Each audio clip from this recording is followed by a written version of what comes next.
अस्सलाम वालेकुम ऑल। उम्मीद है कि आप सब लोग ठीक होंगे। मैं आपकी खिदमत में हाज़िर हूँ फिर से एक और वीडियो के साथ। और आज की वीडियो में हम डिस्कस करने जा रहे हैं केमिस्ट्री का पार्ट 2।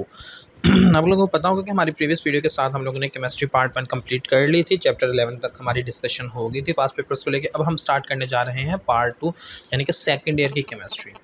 तो सेकेंड ईयर की केमिस्ट्री में भी हम वीडियोज़ को वैसे ही रखेंगे जैसे हमने प्रीवियस में की हुई थी। चैप्टर अप टू 3 तक कर लिया करेंगे पर वीडियो, ताकि जल्दी जल्दी एक तो सेशन कंक्लूड होते जाएं और ज़्यादा वेट भी ना आप लोगों को करना पड़े। और दूसरा, इसमें ज़्यादा डिस्कशन वाली चीज़ें हैं नहीं। स्टिल मैं अपनी वीडियोस में काफ़ी ज़्यादा डिस्कशन कर रहा हूँ।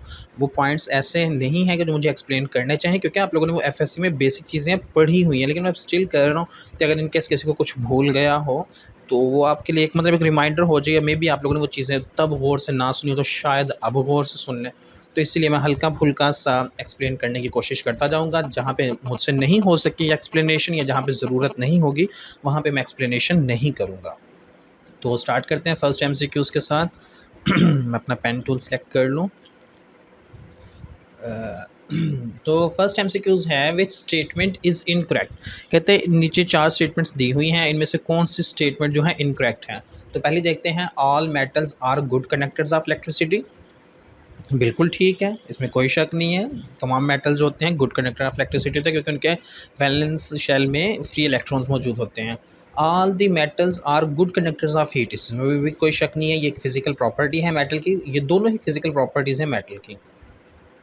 सी है, all the metals form positive ions, ये भी बिल्कुल ठीक है कि एट मेटल्स में जो फ्री इलेक्ट्रॉन होते हैं वो किसी साथ वाले एलिमेंट जब कंपाउंड बनाते हैं तो उससे दे देता है, तो इन पर पॉजिटिव चार्ज आ जाता है, पॉजिटिव आइंस बनाते हैं।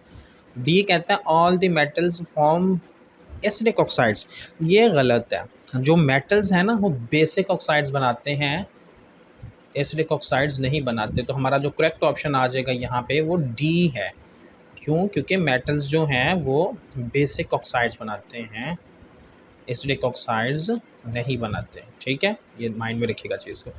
Diamond is non conductor due to, diamond कहता है जी नॉन कंडक्टर क्यों होते हैं, फ्री इलेक्ट्रॉन मौजूद होते हैं उसमें, इस वजह से नॉन कंडक्टर है। ये तो गलत है, फ्री इलेक्ट्रॉन हो तो उसकी वजह से तो वो कंडक्टर हो जाएगा। बी है एब्सेंस ऑफ फ्री इलेक्ट्रॉन्स, ये तो ठीक है। सी है जायंट स्ट्रक्चर और डी है नन ऑफ दिस। तो एब्सेंस ऑफ फ्री इलेक्ट्रॉन्स की वजह से डायमंड जो है वो नॉन कंडक्टर होता है। स्ट्रक्चर भी जायंट होता है उसका, लेकिन जो नॉन कंडक्टर की रीज़न है उसमें फ्री इलेक्ट्रॉन्स मौजूद नहीं होते। एक कार्बन के साथ एक और कार्बन जुड़ा हुआ होता है और अपने वो जो होते हैं इलेक्ट्रॉन्स को म्यूचुअली मिला रहे होते हैं, कुछ बॉन्ड्स बना रहे होते हैं, इस वजह से उसमें कोई भी फ्री इलेक्ट्रॉन मौजूद नहीं होता। विच of the following is true, इनमें से कौन सी स्टेटमेंट कहता है ट्रू है। Sodium ion is smaller than sodium, ये तो ठीक लग रहा है कि एक अगर इलेक्ट्रॉन निकल गया है तो उसका साइज़ कम हो जाएगा, क्योंकि न्यूक्लियस की जो उसके ऊपर फोर्स लग रही होगी, शील्डिंग इफेक्ट जो है इसी का नाम है, तो वो उससे उसका साइज़ जो है कम हो जाएगा। ये तो ठीक लग रहा है। उसके बाद बी ऑप्शन कह रहा है कि sodium ion is greater than sodium, गलत है। क्लोराइड नेगेटिव आयन है यहाँ पे, इज़ स्मॉलर देन क्लोराइड, गलत बात है। नेगेटिव है इसका मतलब एक और इलेक्ट्रॉन आया तो वो साइज़ इंक्रीज़ हो रहा होगा इंस्टेड ऑफ डिक्रीज़। तो यहाँ पे जो स्टेटमेंट ट्रू है वो पहला ही था हमारे पास, तो वो हमारे पास करेक्ट ऑप्शन है। Keeping in view size of atoms, which one is correct, कहता है कि एटम्स के साइज़ को अपने दिमाग में रखें और बताएं कि इनमें से जो नीचे ऑर्डर दिए हुए हैं कौन सा ऑप्शन करेक्ट हो सकता है। पहला है सोडियम ग्रेटर देन बेरियम, गलत है, क्योंकि सोडियम जो है ग्रुप 1A में टॉप पे होता है और बेरियम नीचे है, और वो I think second 2A group में है। मैग्नीशियम का साइज़ जो है कहता बड़ा होता है बेरियम से, ये भी गलत है। मैग्नीशियम जो है ऊपर होता है 2A ग्रुप में और जो बेरियम है वो नीचे होता है।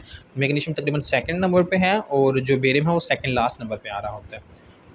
सी ऑप्शन है बेरियम ग्रेटर देन मैग्नीशियम, ये ठीक है। अभी हमने जैसे बात की है तो मैं डी ऑप्शन को देख ही नहीं रहा, फिर भी देख लेते हैं, लेकिन सी करेक्ट है हमारे पास।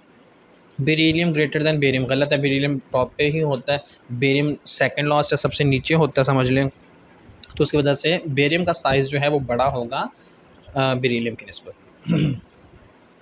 क्वेश्चन 5 में कहता था, periodic table provides a basic framework to study the periodic behaviour of physical and chemical properties of both elements and compounds. सिर्फ एलिमेंट्स की नहीं करता, सिर्फ कंपाउंड्स की नहीं करता, दोनों की प्रॉपर्टीज़ का हमें पता चल सकता है, फिजिकल और केमिकल प्रॉपर्टीज़ का पता चल सकता है पीरियोडिक टेबल से।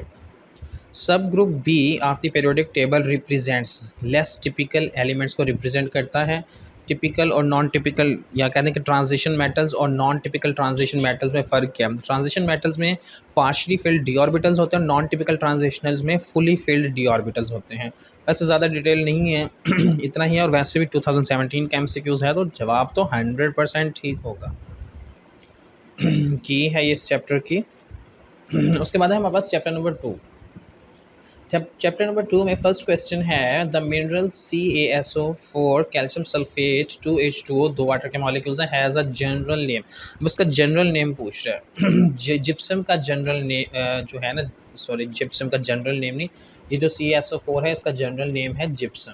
डोलोमाइट जो है इसका जो है फार्मूला वो आई थिंक MgCO3 है, और साथ इसके लगा हुआ होता है कैल्शियम कार्बोनेट भी MgCO3, और साथ होता है CaCO3। उसके बाद जो कैल्साइट है इसका फार्मूला है CaCO3,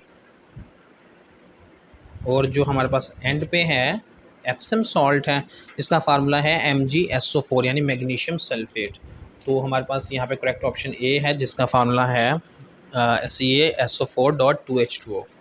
which of the following does not belong to the alkaline earth metals, इनमें से कौन सा है, कहता है कि जो अल्कलाइन अर्थ मेटल्स को बिलोंग नहीं करता। अल्कलाइन अर्थ मेटल्स जो है ग्रुप 1A के एलिमेंट्स को कहते हैं, और इनमें से जो नीचे दिए हुए हैं इनमें से कौन सा है जो कि ग्रुप 1A में नहीं होता। Rn जो है आई थिंक रेडोन है, ये रेडोन है मे बी, तो ये जो है नहीं सॉरी रेडोन ये है बी ऑप्शन में है, ये और है Rn रेडियम कुछ पता नहीं है, मुझे नाम नहीं याद आ रहा, लेकिन ये जो है आई थिंक सेकंड ग्रुप में मौजूद होता है, या फिर वो अगर रेडोन ही है तो ये फिर वो एट ग्रुप में शायद होता है ये। विच of the following is not an alkali metal, alkali metal क्या है, वही वन ए ग्रुप के मेटल्स जो हैं, तो रेडोन जो है वो अल्कली मेटल नहीं है।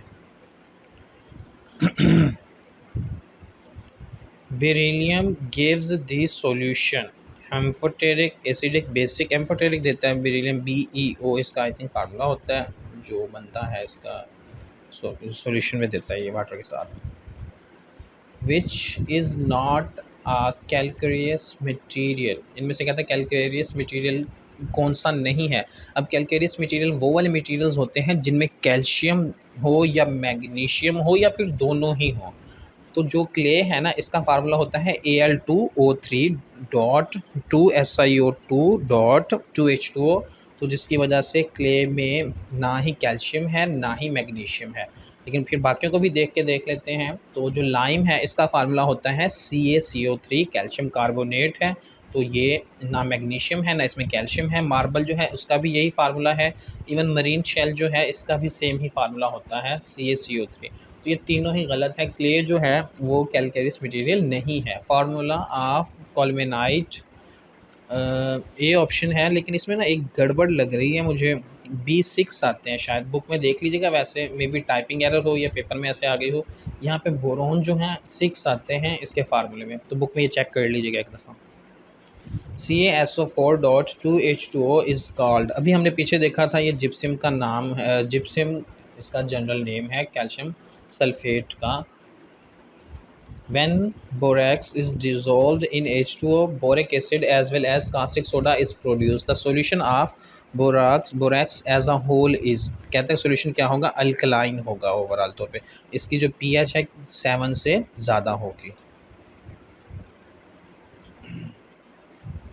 Sodium is commercially produced by electrolyzing fused NaCl to which CaCl2 is added. किस तरह इसे ऐड किया जाता है, टेम्परेचर लोअरिंग एजेंट के तौर पे इसे ऐड किया जाता है। बुक में है ये टॉपिक, उसमें लिखा होगा simply. Even lithium and sodium are in same group, their properties are much different, उसकी वजह क्या है, कहता है कि lithium is much higher than sodium, ठीक है वैसे ऊपर ही होता है। Lithium atom has smaller size, ये भी ठीक बात कर रहा है। लिथियम की हाई चार्ज डेंसिटी होती है, और ये भी बात एक लिहाज से सही है, तो डी ऑप्शन आ जाएगा इसके लिए, ऑल ऑफ दिस करेक्ट है, क्योंकि ये सारी चीज़ें जो बताई हुई हैं उसने ये सारी ही ठीक हैं। The important usage of lime in agriculture is for chlorophyll development, as a fertilizer, for neutralising acidic soil. Acidic soil को न्यूट्रलाइज करने के लिए जो है लाइम यूज़ होता है। तो सी ऑप्शन हमारे पास करेक्ट होगा। ये चैप्टर 2 की है।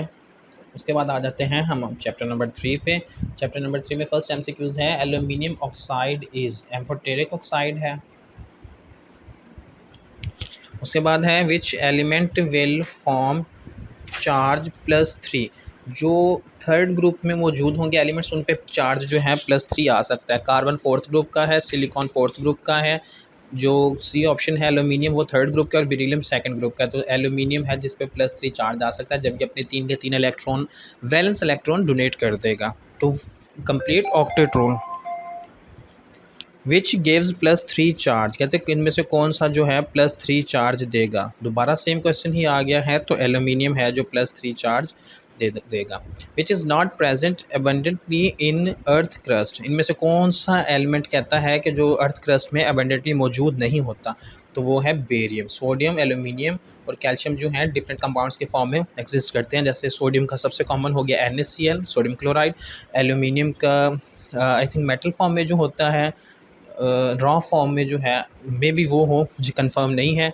और कैल्शियम का भी लाइम के फॉर्म में काफ़ी एग्जिस्ट करता है। इसके अलावा मरीन शेल जो हमने पीछे देखे थे चैप्टर 2 में, उससे रिलेटेड इसके जो कंपाउंड्स थे उसके हिसाब से देखा जाए तो काफ़ी ज़्यादा एग्जिस्ट कर रहा होता है। चीफ और of aluminium NaAlF6 Al2O3।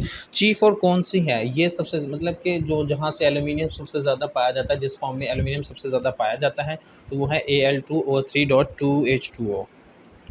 Balance following equation, नीचे एक इक्वेशन दी हुई है, इसे बैलेंस करना है। बैलेंस करने वाला काम कोई मुश्किल नहीं होता, तो ये आप लोग खुद देख सकते हैं। मुझे इसे एक्सप्लेन वैसे करने की कोई ज़रूरत नहीं है। सिर्फ आपने नंबर्स देखने हैं कि दोनों साइडों पे रिएक्टेंट्स और प्रोडक्ट साइड पे दोनों साइडों पे नंबर इक्वल होने चाहिए। यानी जितने हाइड्रोजन यहाँ हैं उतने हाइड्रोजन वहाँ हो, जितने बोरोन यहाँ हैं उतने बोरोन वहाँ हो, जितने सोडियम यहाँ उतने ही वहाँ हो। तो ये कोई मुश्किल काम नहीं है, बस थोड़ा सा टाइम लग जाता है लेकिन हो जाता है, मसले वाली बात नहीं है। The oxidation state of boron is boron are. Oxidation जो है ना बोरोन की वो 3 ही होती है, +3 एंड +3 ही। तो यहाँ पे +3 एंड +3 ही होगा। थर्ड ग्रुप में ये एग्जिस्ट करता है, तो इसकी ऑक्सीडेशन स्टेट +3 एंड +3 ही है। ये था हमारा चैप्टर नंबर 3। उम्मीद करता हूँ कि बाकी वीडियोस की तरह ये वीडियो भी आप लोगों को अच्छी लगी होगी। अगर ये वीडियो अच्छी लगती है तो इस वीडियो को लाइक करें, अपने दोस्तों के साथ शेयर करें, चैनल को सब्सक्राइब कर लें और बेल आइकन भी प्रेस करें ताकि फ्यूचर में आने वाली आपको सारी वीडियो की अपडेट मिलती रहा करे साथ साथ। Thank you so much and अल्लाह हाफिज़।